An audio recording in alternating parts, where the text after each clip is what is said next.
Zolak and Bertrand. I want to happen to him what happened to you. Happen.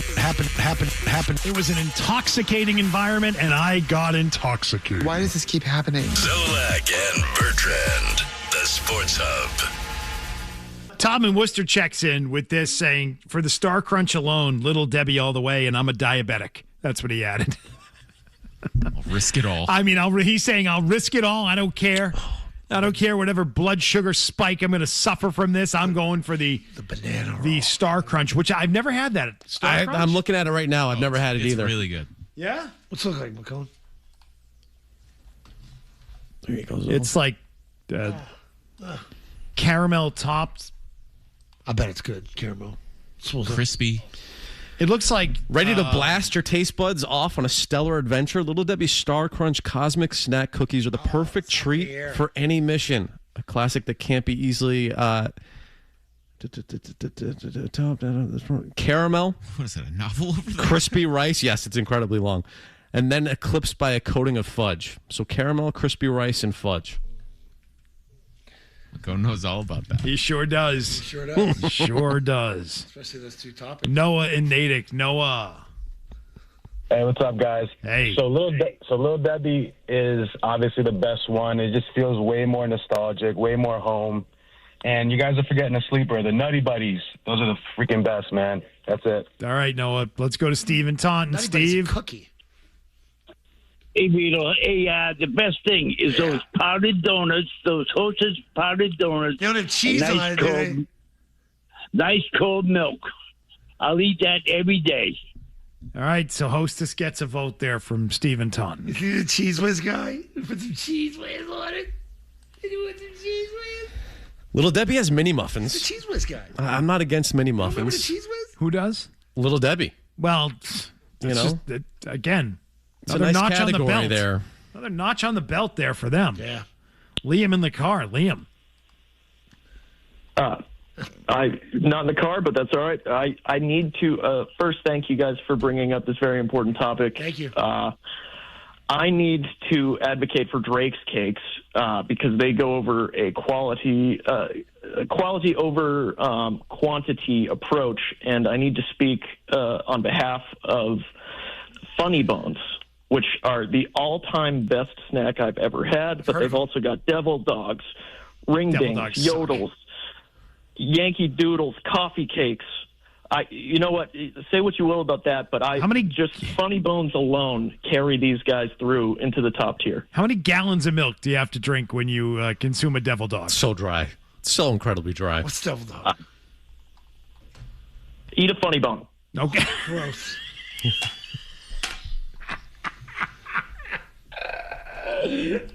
That felt like he was That was very That upset. felt like an insult. Yeah. Why don't you go eat a Funny Bone, you?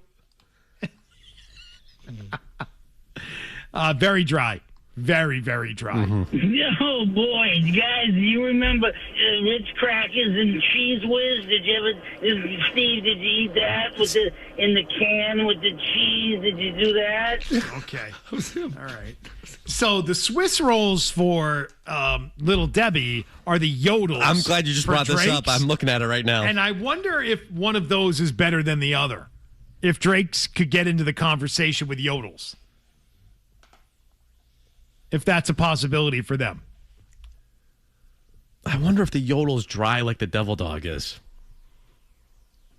I mean, Drake's is making the fruit pies, but so is Hostess. So, Ring Dings. I feel like that's another really dry. That's what that dude has with him. Ring Dings. That's right. Steve Cooper. Ring Dings out in the snowstorm. And if you don't like the Devil Dog, they make it in the form of the Yankee Doodle for you as well. It's just a different shape. It's the same snack. Same snack. But it's a different shape is what they're doing there. Let's go to Pat and Franklin. Hey, Pat. Zolak, do you know what a ho-ho is? Yeah. You know what a ho-ho is? Of course I know what a ho-ho is. It's the Yodel version of Hostess. Right. And it's excellent. It's excellent. So it's if we- the sister of Yodel. You're finding out that Hostess is very overrated. Should there That's be what a we're blind? finding out. I think there needs to be a blind taste test of Swiss rolls, ho-hos, and Yodels. And those chocolate donuts, I'm sorry. When I'm going to work, I'm getting those chocolate donuts. Get out of here with this little Debbie. I don't even know who she is. I'm out. Don't you dare turn your back on little Debbie. She's a great. You talk about Debbie. Don't you talk about her Great that way. menu, many items, and they're actually more dense and thicker than the Hostess. Hostess skimps. That's what you're finding out here. The Twinkie, you're getting overcharged. The Ho-Ho, you're getting overcharged.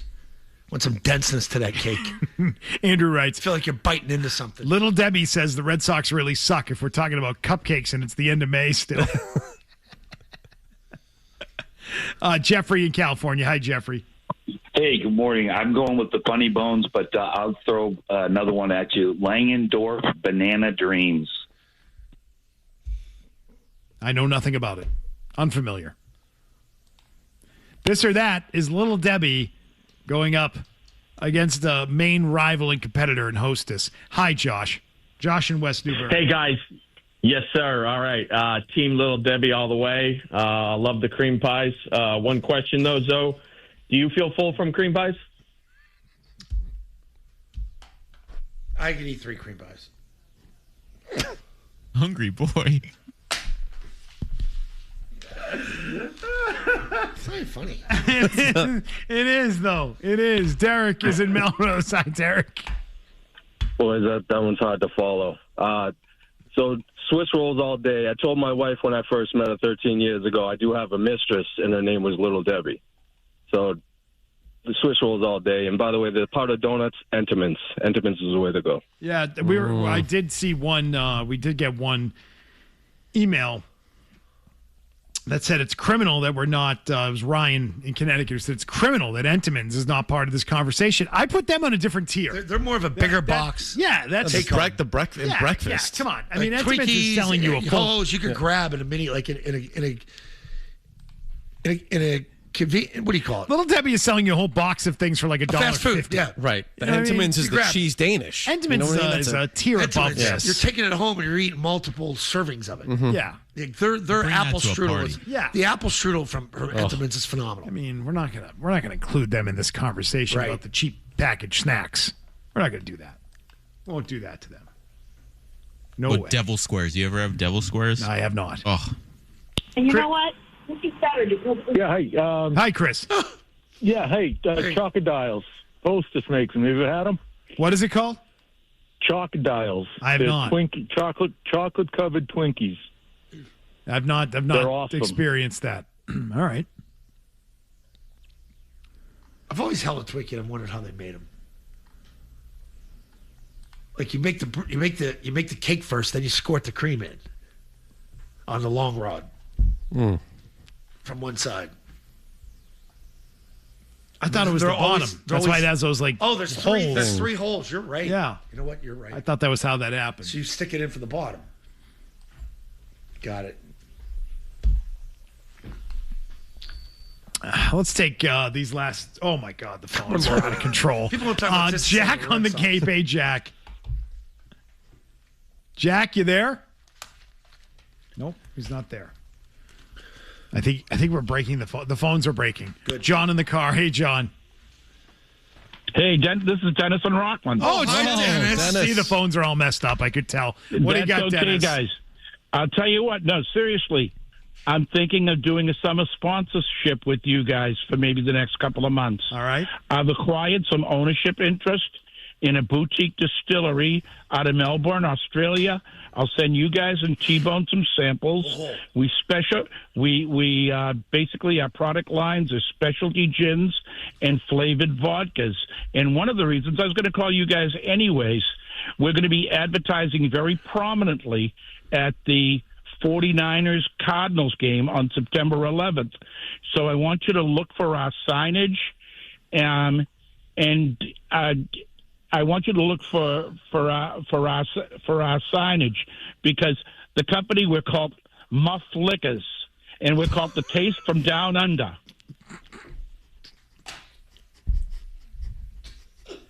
Daniel in Burlington. Hi, Daniel. Boys, it's the summertime. I got a nice Hostess snowball hack for you. Okay, what is More it? Snowballs. So what you do is you take a pink snowball, roast it, put it between 2 graham crackers and a piece of chocolate. You got yourself a nice snowball s'more. Okay. Use that as the marshmallow. That feels like a lot. I don't like any of that. I don't think that's a great idea. I mean, Not a fan of snowballs. I don't know if I've ever had a snowball. It's I got don't know if I've ever gone coconut for all it. 'Cause it's over got the coconut. I'm not a big coconut guy. It's like Yeah. giving me well, one of that's those stupid candy disappointing to bars. know. It's like giving- Really? You're a big coconut guy? Big coconut. Of course, coconut's delicious. Yes, anything coconut. I can eat coconut cream pie. Really? Yeah. Okay. Had that. Coconut for sure. But Coconut it's meringue very on top, they burnish.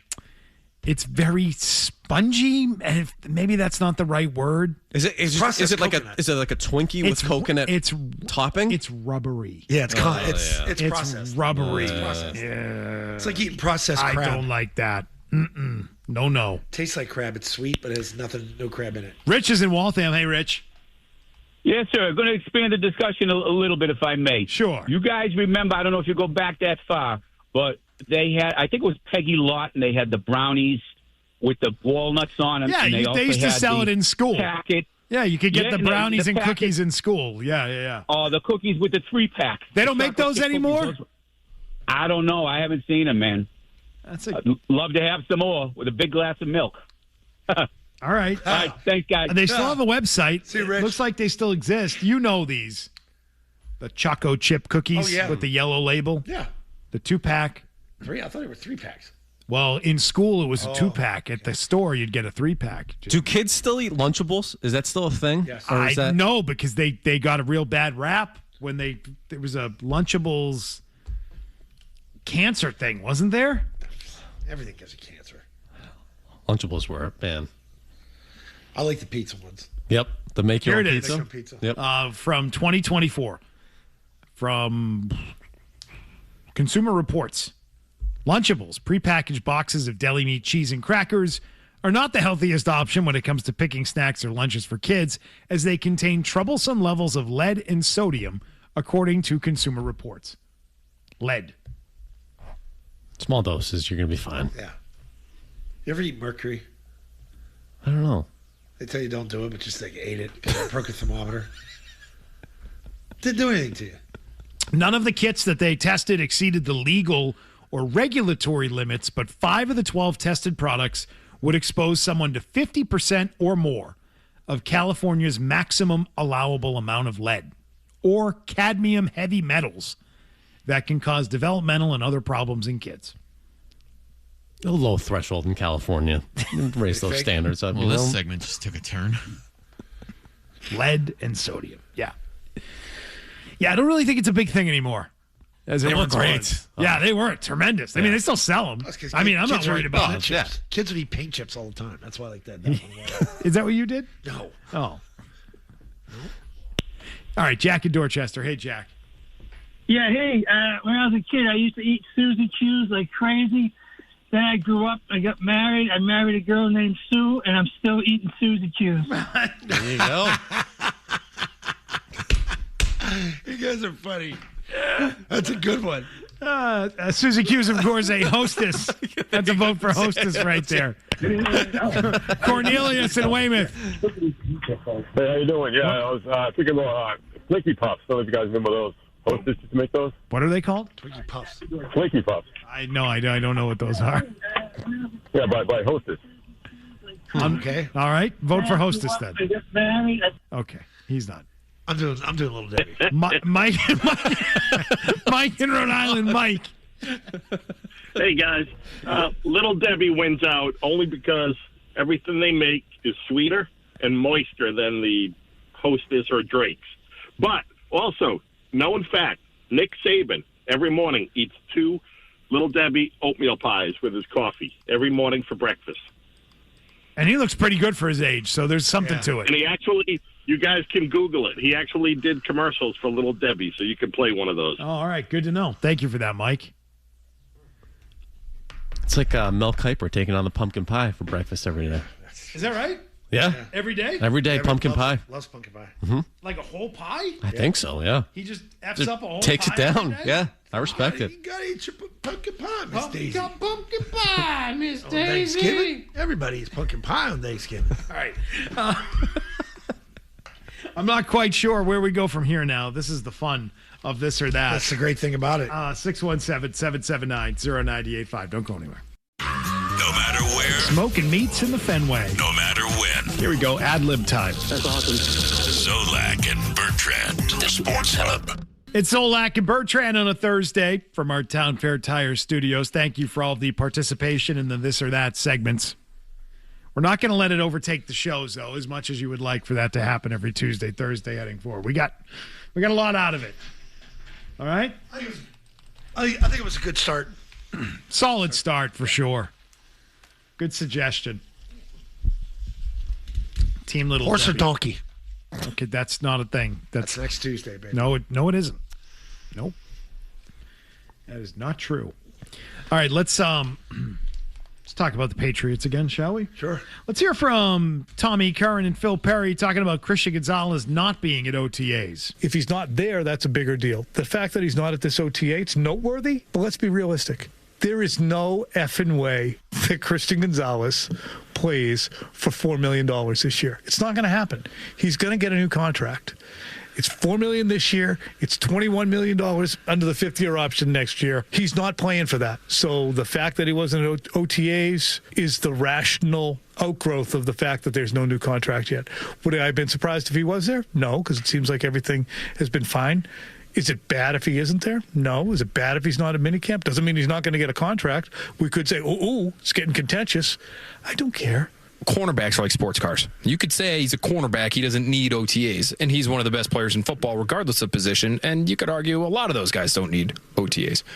However, cornerbacks are like sports cars. You get a little tweak, you end up spending a lot of time in the shop. And so if he shows up, whenever he shows up, and then it's a hamstring or it's a calf, and he dealt with the soft tissue thing early last season that robbed him of time, then how much time is he missing? Especially if, say he's willing to come back because they're close on a number or they're getting closer in negotiations, and he comes back from minicamp and he gets on the field. Like, how long might a small tweak keep him out? Is it until you sign that new contract? If I was his agent, I would say, don't get on the field. You're going to get a contract. We know you're going to get a contract. They say they're going to give you a contract. Why would we get on the field? Okay, that is Perry and Curran talking about it. I agree with Curran on this. If I'm his agent, I'm saying, no way in hell are you going there. Even if things are going well, even if the conversation between the team and the agent is going well right now, you're going to go out and practice. You're not playing for this year. And that's Curran's initial point there. We know he's not playing for $4 million this year. That's not happening. Will not happen. Right. He will not take the field for that. No. They need to get a deal done. You have to. That'd be a bad look if you don't. For the team. Yeah. And I'm not talking bow down and give him what he wants, but something comparable to what those type of guys make. He's damn good, right? You know that. And there's some people that are in and some people are out because some people don't think he's physical or some people think he doesn't play every game. He's better than anything you got. And you've had in a while. He's the best thing you've got since Steph Gilmore. That's who he's comparable to. He's that good. Do you think there's any chance they entertain the idea of moving on from him? I don't think they wouldn't take the call because of what Sauce Gardner got you. Like that's a huge bucket. Like if anybody wants to entertain that 2-1s, like we'll take the call and talk. Like, what do you want? You want to give us 2-1s? And who else? Yeah, you take the call. But you also run the risk of you already picked the guy in the first round and you nailed it. You got the player. How many times have you missed on a first rounder? Well, around here. Pretty often. It's a huge haul, but isn't the window right now? Yeah. For the Patriots? So, 2 firsts, okay, great, and maybe long-term it helps you keep this thing going a little bit, but if you're bringing in A.J. Brown like we think, and Drake May's on this rookie deal, and right now is supposed to be the time where you're able to load up, why are you taking your best defensive player off the field? Doesn't mean you can't trade him down the road. You traded Sauce Gardner down the road after he signed the big deal. You do that. But it's a bad look if you don't get this kid in. What if their view is, we don't want to have him man up. We don't want our corners doing that. We're not going to play man. We're going to be a primarily zone team. Why are we paying corners huge money? I'd have to think that when you get against some really good teams and you're a playoff team, and if you're a contender and you view yourself that way, you're going to have to play some man. Well, I view it that way. I don't understand. They play a lot more man down the stretch. It started to turn Baltimore week. All man. And I begged for it all year. I'll tell you right away at the call. Oh, we're in zone. We're in zone again, Bob. We're in zone. We got 12-yard cushion. There's zone again. I love the man-to-man. I love getting up in their face, jamming the guy at the line of scrimmage, hanging out over the football, watching which way he goes. It's like a mind screw for the offense. Oh, here we go again. Another grind against this corner. It forces your quarterbacks to throw away from him. You play games like that. That's that's the mind game you play. Instead, it does you no good just to put him on one side. He's just going to be a left side corner, and he's going to back him off 8 yards. Just always line up on the left. We put a tight end out there. He's going to stay out there with him. That's not the way good defenses run. I understand being a predominantly zone team, but you got to be able to get off the field on third down. That's when you go man. So I'm just saying, if they view it that way, I think the kid tackles and they better say than it people doesn't give credit for it too. It doesn't make sense for us to spend this kind of money on this player. We can move him for 2 first-rounders, and then we're going to flip those for something else. I don't know. I think it's risky. I think it's always on the table. I think it's always on the table anytime a player has an issue with a contract with a team. Right. Especially when they're really good. I know Carlton Davis got nicked up and he kept coming back and playing in those games at the end. But you also run that risk with him. Another year older. He's got a lot of games under his belt. If you only roll in as him as your number one corner and you're playing this rookie kid nobody ever even heard of who picked Drake May off yesterday or the day before, you're running a risk here because you saw Marcus Jones matched up against guys like Drake London. He's got him covered, but there's a height advantage, and he's still got 3 touchdowns. You're running a big risk you don't bring this guy back. Then why'd you go get Kevin Byard? You went and got Kevin Byard so he could play alongside the rookie who played all year last year, and you got 2 pretty damn good freaking all-world corners. You might have the best secondary in the league. That's why you went and got Kevin Byard. You didn't get Kevin Byard to come in here and just, hey, call and police things and make sure you peek over there at the rookie on the left side. He hasn't started many games. That's tough go. That's tough sledding with your schedule, with the quarterbacks you face, especially in month number 1.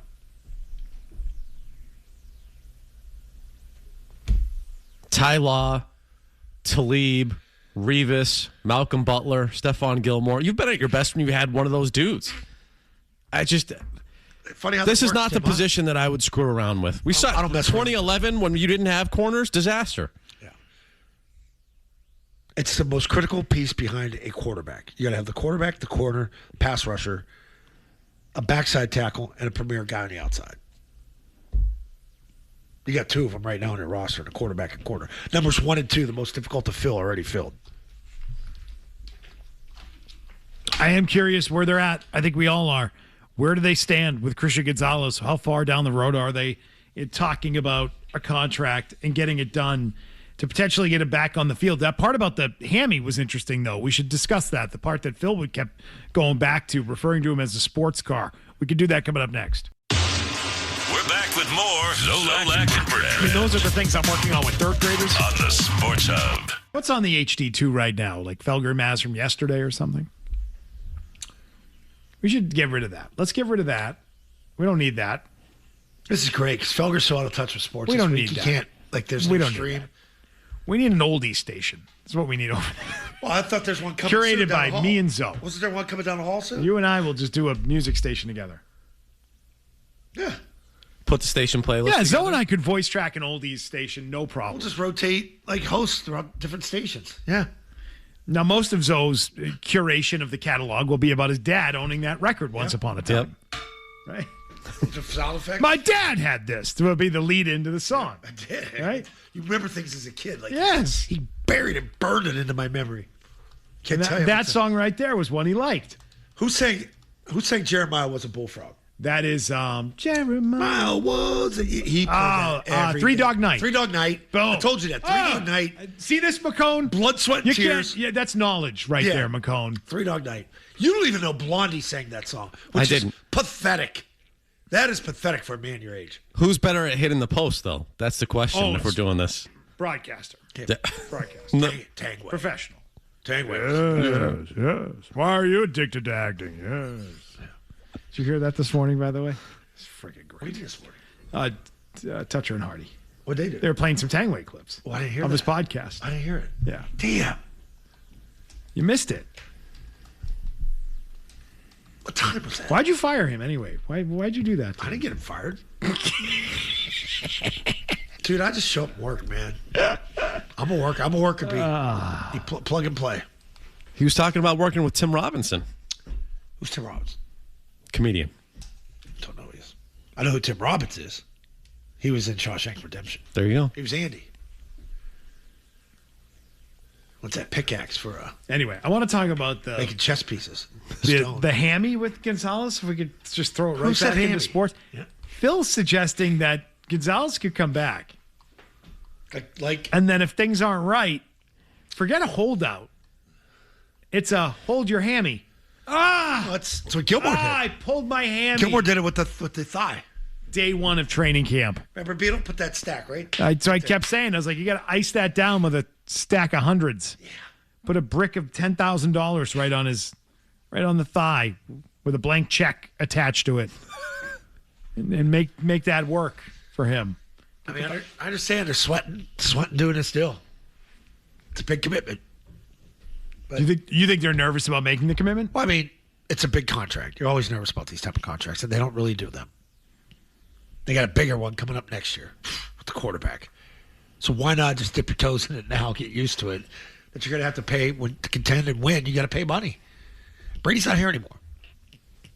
You develop guys. You drafted guys, developed them, and they're superstars. Drake's a superstar. This kid's a superstar. Gonzo. Pay him accordingly. I'd say set the market, give him 40 like Bert said. Go forecast it, 3 years down the road. Pay what he's worth now. Start there. Make that the floor. Show him you have respect. And he'll respect you. They could mark a new era in Patriots history by just paying a guy. He was there day one last year of OTAs. Picked Drake off, I think, twice that day. Gonzo. So this is not like a normal thing, him not being there. No, it isn't. So this isn't, hey, don't read into it. It's voluntary. No, read into it. It's His obvious. ass was there last He's year. not going to be there until His you ass pay. was there last year, right? But he might have a way to get around the weird awkwardness of a hold in by just saying, the hamstrings. It's tough, though, because then you're sort of damaging your stock. Like, this guy's always hurt. There's another hamstring issue? Another hammy issue? Every year? Catch 22 there. But maybe they go along with it. Yeah, all right. You got a hamstring. Yeah.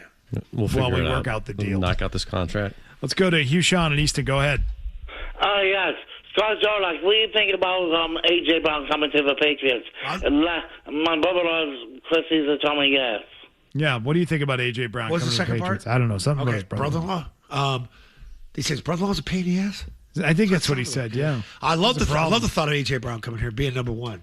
I think I would elevate Drake's play. Make everybody's job in the offense a lot easier. Well, it would help open up things for the tight end and the slot. Miles in Gloucester has an A.J. Brown thought as well. Hey, Miles. Hey, how you doing, fellas? Good. Really quickly, just wanted to say, obviously, I know it's signed delivered. A.J. Brown supposedly is coming to the Patriots. But if we don't have that, and there is talk about Kayshon Boutte being traded, there's a guy out there who's got some straight line speed. I know, coming off the injury, may not be the best option. But what do you think about Tyreek Hill? When's he going to be able to play football? I thought the reports were like November or December. My answer is no. My answer is no, too, because it's the type of knee injury he had. It wasn't just cleaning up an ACL. It was all three ligaments he whacked. Yeah, it's a major reconstruction. They got to deal with all the off-field stuff. So, yeah, not the case. Even Tyreek more than a 4.5 would be good. Not a 4.3. I guess Pelissero said a couple days ago that there's doubt about his availability all this season. Wow. For Tyreek Hill. Apparently, Gonzalez is in Texas, by the way. Have you seen that speculation? Based on some social media highlight reels that have been posted? Yeah. He's not here to answer that question that was not answered yesterday at the podium by Mike Vrabel. All right, we do have a Celtics thing, something that's kind of been on our radar the last couple of days. It's a take I haven't heard because I thought this was settled business. Have the Celtics underachieved in the Tatum and Brown era? Yes. If it were if it were to come to an end today, what would it be marked by? By greatness or by underachieving? I'm going to tell you why. I didn't know that this was a debatable topic, but apparently it is. We will discuss that coming up next. Zolak. I got a pillow over my head. Bertrand. Doesn't make it normal. The Sports Hub. Heard a lot in recent days of like, has the Tatum and Brown era been underwhelming? Have they underachieved? If you say that they underachieved, then everybody has underachieved except for the Golden State Warriors since 2015. Everybody, because nobody else has won more than one title. So in that case, you are, for the last 12 years, you're saying that the entire league, every star has underachieved except for Steph and Durant and the Warriors. And even Durant, I think everybody says he underachieved because he has never won anywhere else, right? So I just don't like that framing. And it's part of why I look at the Celtics through the prism of like, okay, they won a title, which is the ultimate thing that everybody wants to do. And then they've just had a level of sustained success in the regular season and in the playoffs. And I know that the last 2 years have been disappointing. A first round exit this year, a second round exit the year prior. But prior to that, like the Celtics were staples in the conference finals every year, made the finals in 2022. Like there is no team that has won more games in the postseason over the last decade. That is Noah Dalzell talking about how this has been a successful era because of all the playoff wins that this team has racked up over the course of the last decade. That they have not underachieved. That they've had a good run. I get it in that you don't win it every year. That you shouldn't expect to win it every year. I mean, you should sort of expect to be in it, but you know, you understand that only one team gets to win a championship every season. Have they come close enough times outside of winning it for you to consider it a good run and a successful run for these two players? Coming close enough is actually getting to the finals and losing in the finals. Which they've done. They did do that one time. 2022. And then they got back there 2 years later and won. And I think if you look at that 3-year window, you're like, all right, that was a good stretch. You get there, lose. You lose. 23 is pretty bad, man. 23 is a bad loss, but think about where it happens. Right. Didn't happen in the first round. No, you get deeper, but like people are critical of the Bruins era, that Marchand, Bergeron, Krejci, Chara era, where they didn't win enough. And if you're going to be critical of them, you've got to be critical of this team. There's a team out in Vegas that's going to their third Stanley Cup final since they came to be with different coaches. Why is that? Is the conference weak? Do they just build it the right way? Did they pluck the right players off other rosters in the expansion draft and all that? Something's going on out there in Vegas where they're not overachieved. They are overachieving. Like they're hitting. You're not right here with them. That was a bad exit this year. Bad exit to that team. I'd say you're underachieving. You won one title. These two guys are max players. They've been together forever. 9 years, man. That's a long shelf life. Like you bring up that team out there in Golden State. They were together for a while. Did they underachieve? No. No is the answer. When your window's now, like you mentioned earlier, like window's now to play, to win. For the Patriots, for them. Let's go. Brad sees that. He should say, like, we're close, we're not close enough. But I know what we got to do to get there. You got to make a big move. You got to get back in that window. You got to become that contender again. Right now, you're not a contender. So you're underachieving. You should be contending with those two guys on your roster. I know Tatum missed most of the year. But you were good enough, and Brown kept him floating until he got back. And things were looking good. And they just fell in your face. Yeah, I'd say they underachieved. I know you said that they made it to the conference finals in 23, but to me, like, it also matters what you're doing when you reach the, like, so yes, you made it, a step away from the finals, but you went down 0-3 to a team you had no business being down 0-3 to and eventually lost a game 7 to an inferior opponent. In 22, I don't think anyone looks at it. I think people saw it as an opportunity there. But does anyone kill them for losing to the Warriors? Well, I guess my other point... If you lost in 24 to the Mavs, that's a different conversation. And those would both be finals losses, but you weigh those differently. That's why 23 to me, even if you made it to the conference final, the path was wide open for you and you blew it. Like that's an underachieving team. And that is the part that I think gets missed when you just look at how many wins you had and playoff wins over the course of a period of time. The question is, should you have been better? Should you have won more? Did you lose in a series that you should have won based on what you've got and your abilities? And based on their ability and their talent, they've consistently come up short. And the context of their one title makes the title look worse. I mean, they were always attacked for the easy path that particular year.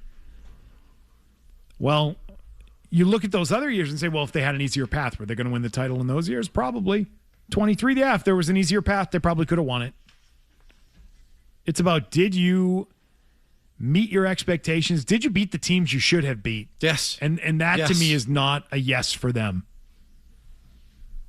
And so they've come up short. I didn't even know this was like something we could kick around as to have they or have they not. I thought it was sort of universally accepted that they're better than what they've done. I mean, that's not to say they haven't accomplished it. Yeah, you've accomplished a lot. Fair, but yeah, absolutely. You've left something on the table. Expectations are higher than what they did. Okay? Yes. Let's call it what it is. I mean, how many shows have they done with the next banner? Like, come on. They sell the whole damn station, NBC Sports Boston, around it. That's all they talk about. The next banner. Wick was there before he left, said, I get paid in banners and parades. That's what you get paid. Now the new owner's got to take over, and he's got to bring that back. You got to make sure they're a contender. I also think that one season can really flip how this all looks. If they had gone to the finals this year, how do you talk about them? Run it back. You view it differently. Three finals runs and a championship? Yeah, I think you view it differently. But bowing out in the first round to Philly, to me, changes the dynamic of it. Sure does. Nick is in the car. Hey, Nick. Hey, I just want to speak on it. I think it's absolutely preposterous to say they haven't underachieved. I mean, just to bring up your point you just mentioned, the fact they lost to the Sixers in the fashion they did speaks to it. And secondly, I think this happened because of Vizula and also because our go-to guy just isn't a killer. I recall Eastern Conference Finals against the Heat. He got absolutely packed by Bam Adebayo at the rim, and then against the finals in the Warriors, he couldn't buy a bucket against Andrew Wiggins. That's all. I'll listen. Thank you. Okay. Not going to go back and litigate that all over again. Jeremy is in Brookline. Hey, Jeremy. Hey, how's it going? I was just thinking, you have the most wins in the playoffs over the past 10 years, but you couldn't beat any other team in terms of the number of championships you have. It just doesn't really make sense. You couldn't beat any other team in the number? You only have one in the past 10 years, just like every other team that's won one over the past 10. It's just the number of wins in the playoffs doesn't match the subsequent number of championships. I get what you're saying. I understand now. So it's what you're saying is you have all these wins in the playoffs and you only have the same number of titles as anybody else. So were you better than anybody else with all those wins? Does that number prove anything about your team? So I think he's right. And the answer is no, it doesn't really prove anything. You're good. I mean, no one was debating whether or not they've been a good team. They have been a good team for a while. Mm-hmm. Have they reached the heights they should have reached consistently? That answer is no. Ralph and Cranston. Ralph. Hey, guys. First of all, when they won that title, they had three centers. All had a purpose. We lost all three of those. That's why I think, Joe deserved it, because it's just for the regular season. But this team, unless they get bigger, bring the same team back, unless you get that big guy you really, really need, they're not going to win. They're not going to go too far in the playoffs again. But what I want to say, Beetle, is that, Brad has to do something soon. We see that the Browns not really happy. Anybody can see that. He's snarling a little bit. Brad's got to let us know, are you staying with this soon and go and add to it, or are you going to make that trade? Are you going to trade Brown? Are you going to do something? I think he's going to have to do that sooner more than later before this thing erupts a little worse. I mean, Brown, I agree with Smith. Calm down a little bit. Stop bitching like that, I think Brad's got to I think he's going to do something soon to let us know where it's going and let them know where it's going. I think it's fine as it stands now. I don't think it's going to tear them apart. I don't think there's going to be any sort of huge falling out. If they're on the team again next year, which I think is the highest probability of what's going to happen here, they'll be fine. They'll be fine. It's not going to go bad. It's not going to go south. They're not going to hate each other. That's not going to happen. So I don't think they should rush into doing anything for the sake of breaking it up because they may not be a perfect fit basketball-wise, personality-wise, whatever other reason you want to attach to it. 617-779-0985. But the conversation apparently just always goes there now to breaking it up with these guys instead of just talking about what we were talking about. I do want to propose an idea to you about Christian Gonzalez's future. I brought up the trade possibility. Is there any desire for them to move on from a corner? I think it's always fun to attach a name to it, what they could turn it into. I said you could take that first-round pick, you could flip it maybe. Thank you. Give me a name. Let me give you a name. Trade him for a first-round pick. Like, give me a name. I said you don't have to draft somebody. You could you flip the pick. I got a place you could flip the picks. A guy who might be on the move. I'll explain right after these headlines.